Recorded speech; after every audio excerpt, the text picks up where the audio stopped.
ایک چھوٹا سا میں نسخہ عرض کروں گا، اگر آپ کو یہ پسند آئے تو اس پر عمل کر لینا۔ نسخہ یہ ہے کہ ہم اپنے گھر سے اپنی ڈیوٹی پلیس پر جانے کے لیے جو سفر کرتے ہیں،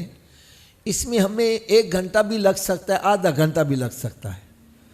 تو یہ سفر ہم نے طے کرنا ہی ہے، چاہے خاموشی سے کر لو، چاہے گانے گنگناتے ہوئے یا ذہن میں کوئی پروپیگنڈے سوچتے ہوئے۔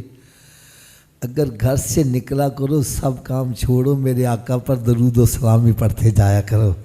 واپس آؤ درود و سلامی پڑھتے آیا کرو، سودا لینے جاؤ درود و سلام پڑھتے جاؤ، واپس آؤ درود و سلام پڑھتے آؤ۔ ارے رات کو لیٹے ہو، نیند نہیں آ رہی، نہ فلمیں ڈرامے دیکھو، نہ ناول ڈائجسٹ پڑھو، میرے آقا صلی اللہ علیہ وسلم پر درود و سلامی پڑھتے جاؤ۔ اللہ کرے ایسا ہو جائے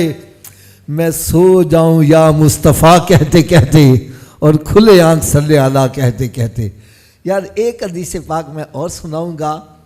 ہو سکتا ہے یہ حدیث مبارکہ سن کر آپ کے دل میں کثرت سے درود پاک پڑھنے کا شوق پیدا ہو جائے۔ حضرت صاحب آج ہمارے محلے کے اندر کوئی رہنے والا وہ صدر پاکستان بن جائے،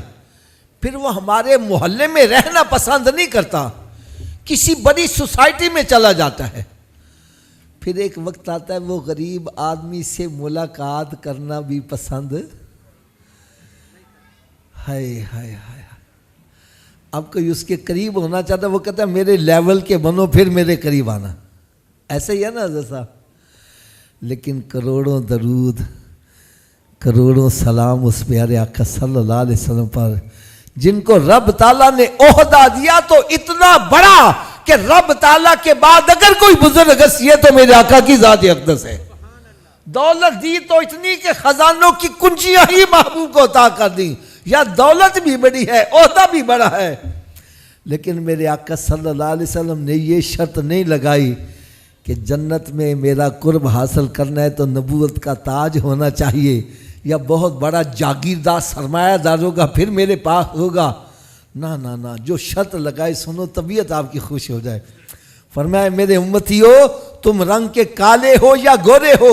غریب ہو یا امیر ہو، بادشاہ ہو یا فقیر ہو، یار فٹ پاتھ پہ رہنے والے ہو یا تخت و تاج کے مالک ہو، فرمایا اگر جنت میں میرا قرب چاہتے ہو تو سنو، دنیا میں جتنا زیادہ مجھ پر درود پڑھو گے جنت میں اتنا ہی میرے قریب ہوتے چلے جاؤ گے۔ تو اللہ تعالیٰ سے میں دعا کرتا ہوں، اللہ تعالیٰ ہم سب کو کثرت کے ساتھ درود و سلام پڑھنے کی توفیق عطا فرمائے۔ صلو علی الحبیب صلی اللہ تعالیٰ علی محمد صلی اللہ تعالیٰ علیہ وسلم۔